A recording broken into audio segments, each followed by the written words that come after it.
comment faire du staking de crypto-monnaie. Alors déjà, qu'est-ce que le staking de crypto-monnaie? Staking vient de stocker. C'est tout simplement cette action de garder tes crypto-monnaies, de stocker tes crypto-monnaies dans un portefeuille et une plateforme régularisée, je précise, qui a le droit, l'autorisation d'effectuer cela, te reversera un certain pourcentage, que ce soit mensuel ou encore annuel. Donc c'est tout simplement ça le staking de crypto-monnaie en version très simplifiée. Ça veut dire quoi? Tu peux avoir tes crypto-monnaies dans ton portefeuille et tu décides de les staker. Ça veut dire que tu décides de les garder, de les bloquer sur une durée, par exemple. Et par exemple, une plateforme réglementée comme par exemple Trust Wallet ou MetaMask va te reverser un pourcentage de tes crypto-monnaies sur une période donnée. C'est donc ça que je vais te montrer dans cette vidéo. Comment est-ce que tu pourras avoir des revenus passifs au travers du staking de crypto-monnaie. Je vais te présenter les avantages mais aussi les inconvénients du staking de crypto-monnaie. Donc suis-moi jusqu'à la fin de cette vidéo. Si c'est la première fois que tu me découvres ici, tu es sur Réussite sur Internet.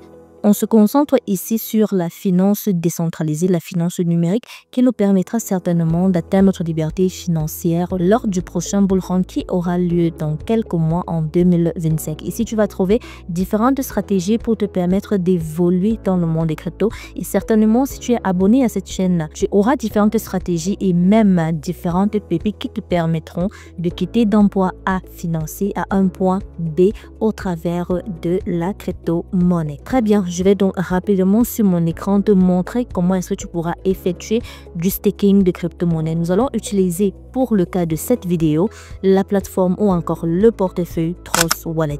Je vais te montrer comment est-ce que tu pourras effectuer du staking en étant tout simplement chez toi et en gagnant de l'argent passivement. Alors, nous voici sur mon portefeuille Trust Wallet. Comme je vous ai dit, on va prendre le cas avec Trust Wallet. On va venir ici au niveau de ARL. Donc, gagner. On vient là. On a là les launch pools, pour moi c'était ça prochainement. On va cliquer ici au niveau de staking natif. On va donc présenter ici les différentes crypto-monnaies que nous pouvons stocker ainsi que leurs APR. Qu'est-ce que l'APR? L'APR, c'est simplement ton revenu annuel que tu auras, ton bénéfice annuel que tu auras si tu décides de staker la crypto-monnaie. Nous avons donc par exemple l'Ethereum avec un APR de 3,46% l'année. Si par exemple on décide de stopper le Polkadot, regardez ici, on aura 14,5% l'année. Ça veut dire que si tu as 1 million de Polkadot, à la fin de l'année, tu auras 1 114 000 francs de Polkadot.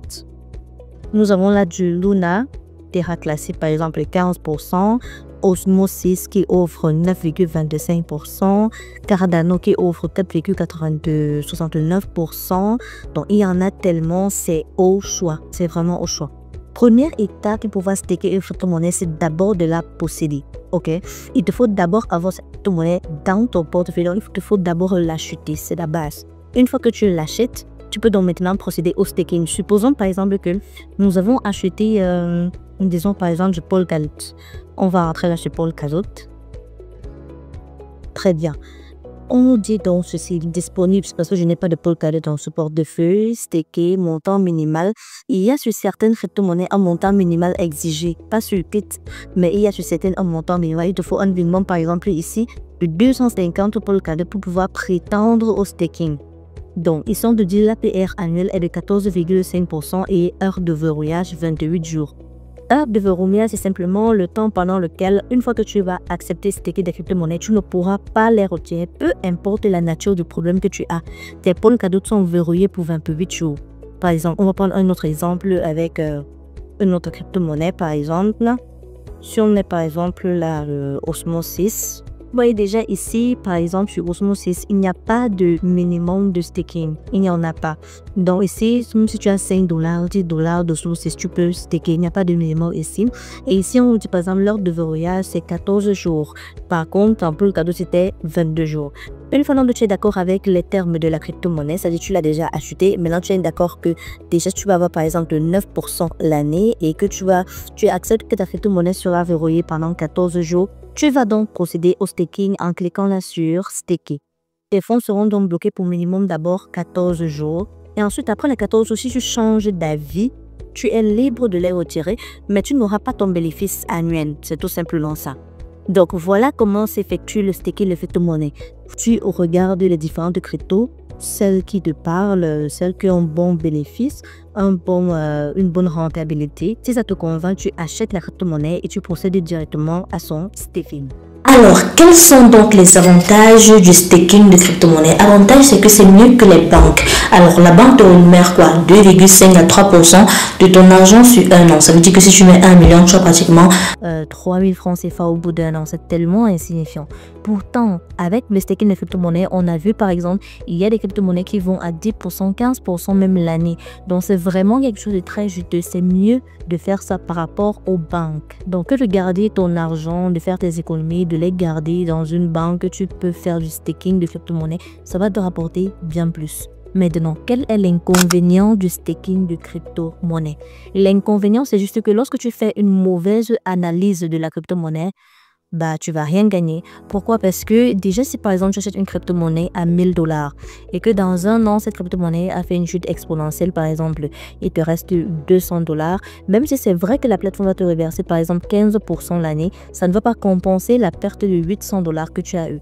Donc, avant même de staker une crypto-monnaie, il te faut faire une analyse profonde, fondamentale de la crypto-monnaie. Si c'est une crypto-monnaie qui a de l'avenir, alors but, tu ne crains rien. C'est une crypto-monnaie qui tu es sûr que, bah voilà, ce qui est sûr, c'est une crypto-monnaie, un projet solide, qui a une communauté solide, tu es sûr que cette crypto-monnaie sera encore là d'ici 1 an, d'ici 2 ans, d'ici 3 ans et que vraiment elle va te faire une très bonne plus-value. Bref, il faut bien analyser le projet de ta crypto-monnaie, c'est très important parce que même si certes, toujours que ce soit toutes ces plateformes, Trust Wallet, MetaMask, toutes ces plateformes qui font du staking de crypto-monnaie, ils honorent toujours leurs engagements, mais ça ne suffit pas. Si toi, ta crypto-monnaie fait une chute importante ou encore ta crypto-monnaie, tu n'as pas fait une bonne analyse du projet, tu vas toujours perdre de l'argent. Donc déjà, il faut avoir un bon projet, une bonne crypto-monnaie. Il faut faire une bonne analyse de la crypto-monnaie et ensuite faire du staking. Très bien, nous sommes arrivés au terme de cette vidéo.